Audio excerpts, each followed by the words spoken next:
are back again, and this is the Writesea Executive Interview Series. My name is Brandon Mitchell, co-founder and CEO here at Writesea, and we are in Barcelona for RecBuzz 2024. The purpose of the Executive Interview Series is to interview some of the best and brightest minds across the talent acquisition and the HR tech industry to really shine a light on the folks that are building some of the most incredible technology in the space. Super excited today to be here with Paul Toomey, the CEO and President of Geographic Solutions. Pleasure to have you. Good to see you again, man. Absolutely. And so tell us a little bit more about Geographic Solutions and, why do you come to events like RecBuzz? Sure, just to give you a little background, not many people have heard of us, but we've specialized in a certain niche area of creating workforce systems for public employment services. Very much right now, our customer base is centered in the US. We service just over 40 states and territories, providing their system for helping people obviously find a good job, employers finding talent. Also do a lot of the we do a lot of systems where we do the unemployment benefits and various other different benefits as well, which we manage through the system. We service about 75 million individuals right now. Wow, that is an amazing impact, and I can see why, especially coming to conferences like this that have a lot of the folks that are building some of the best technology for, people to help them get jobs, and especially for employers to find that quality talent, I think is extremely important. Can you talk a little bit about kind of how you got started? I think you mentioned, 40 states, which is an enormous amount of people that you're serving. Did you specifically start with a state or two, or how did that all kind of come about? Yeah, our beginning was actually in the labor market information area. We actually developed the first labor market information system in the US, actually for the state of North Carolina. Then in the late 90s, we kind of expanded the system from that core of labor market information into creating what we'd call a workforce development system, where we added the capability for doing talent search, job searching, and then into the case management for various different benefit programs. So it's kind of grown organically from that initial start in the labor market information area. But labor market information is still very key to what we do and an intrinsic part of our system. Absolutely. And giving, not only, I guess, the candidates, but also the employers access to understanding things like, what salaries are the best and what you might want to kind of put out there for specific roles. I'm assuming helping with even the job description creations and making sure that employers have all the technology and the tools. And so do you find yourself building more for the employer or for the candidates? And can you talk about that kind of experience? Yeah, I mean, when it comes to labor market information, it's really very important to provide that information. We call it in context at the time that person, that user needs it. So that's both individuals when I'm looking at a job, right? Is it a competitive salary? Could I earn more somewhere else? Am I looking for a job in the right place? Can I earn more money in a different location? And of course, for the employer, when they're posting a job, they want to know, am I being competitive? Right.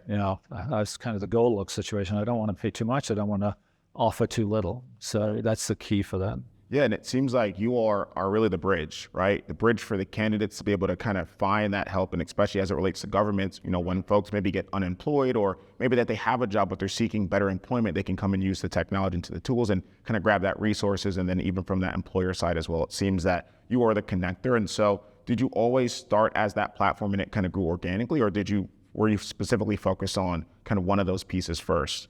No, it did grow organically. As I mentioned, from starting with that labor market information, we naturally grew into providing that kind of workforce solution. And really, I mean, what we really focus on is giving the candidate and the employer what we'd call an informed choice, providing that information to them so that they can make the correct decision at the time. Right.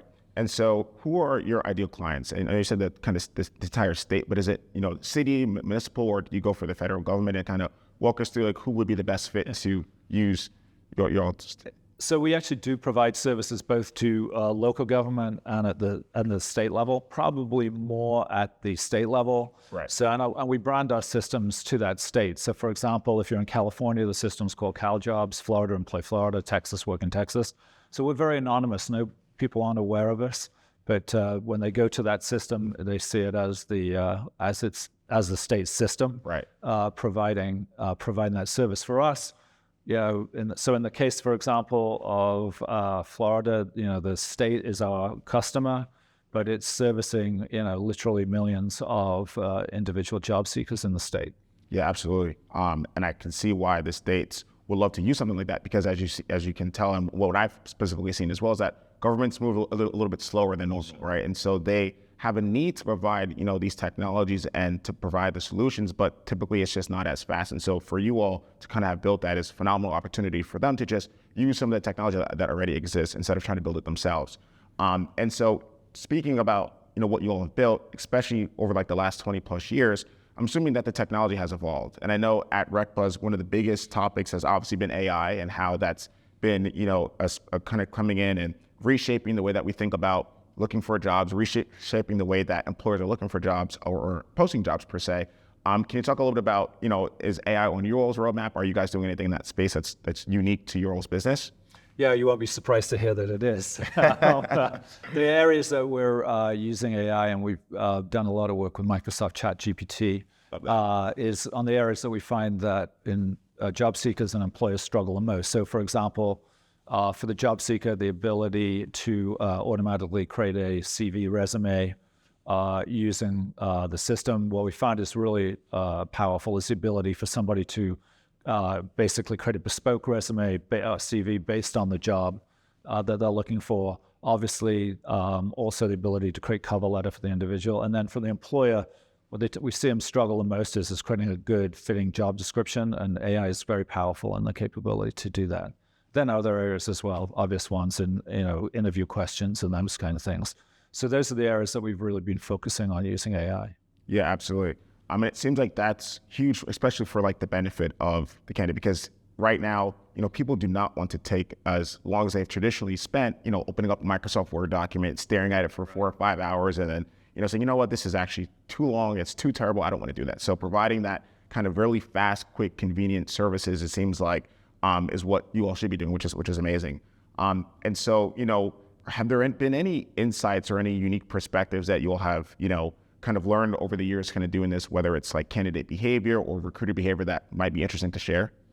Yeah, I mean, obviously we're in the same space as a lot of folks in the recruiting and candidate area. What we do find is that a great differentiator for what we do, because unlike a lot of commercial job boards, the system is both free to the employer and the individual.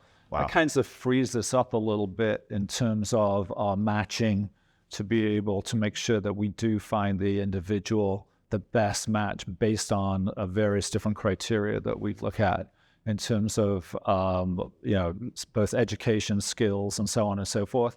So we really pride ourselves on being able to present the job seeker with the absolutely best matching job that's out there, and it's not really influenced by other commercial factors and that kind of thing. So I think that's one of the things that makes us very unique out there.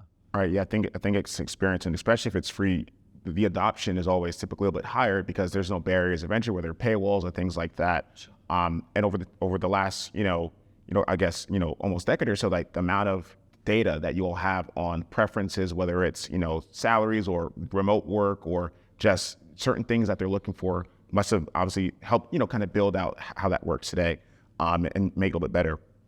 Can you talk about you all's goals? I know that you said that you have about 40 states already. There's only a few more that you all can kind of grab out there. But is that the goal in the roadmap? Is it continuously going after the rest of the states? Is it expanding into different countries? Because job seeking is worldwide, and that's what I tell a lot of people about the industry. That this is not just a United States thing or like a EU. This is a worldwide thing. And so can you talk a little about some of the goals that you all have coming up for the rest of the year? We really think we have a very advanced solution for public employment system. So definitely we're right now looking at expanding into Europe and other countries as well in terms of providing that kind of service. We really think we can provide a step up for some of the public employment systems. We're also expanding into different areas. For example, vocational rehabilitation in the U.S., providing systems to assist disabled people finding jobs, doing more in the education area as well. So both expanding geographically and in terms of the capability of the system. I love that. Before we go, we'd love for you to maybe just give one piece of feedback. You know, you've definitely been in this industry. You've seen it evolve over the last, you know, kind of 20 plus years or so. What advice would you give to maybe a startup or, you know, a new company in the HR tech, you know, recruitment landscape, especially with everything that has happened now, looking at your past experiences? Yeah, I mean, and as you can see, just being here, it's a very competitive area. There's Show lots up. of a lot of new, new startups. So obviously, the key is to provide an advantage, out there compared to some of the other bigger players. So and I think there is room for that. I mean, I think the niche job board area seems to be an area that we see growing, and more and more people filling in the gaps. So I think it's fill in the gaps. Yeah. Showing up is half the battle. You heard it here first. Well, Paul, this has been an amazing opportunity to kind of get to know a little bit more about your story, kind of how you got started. How can people find you if they would love to learn a little bit more? Yeah, you can go to www.geographicsolutions.com and find more about us on there on the web. Awesome. Well, thank you so much for the interview. Thanks, and man. Looking forward to keeping in touch. Excellent. And that is a wrap for the Writesea Executive Interview Series, where we highlight some of the amazing minds in the talent acquisition space. And we'll see you next time.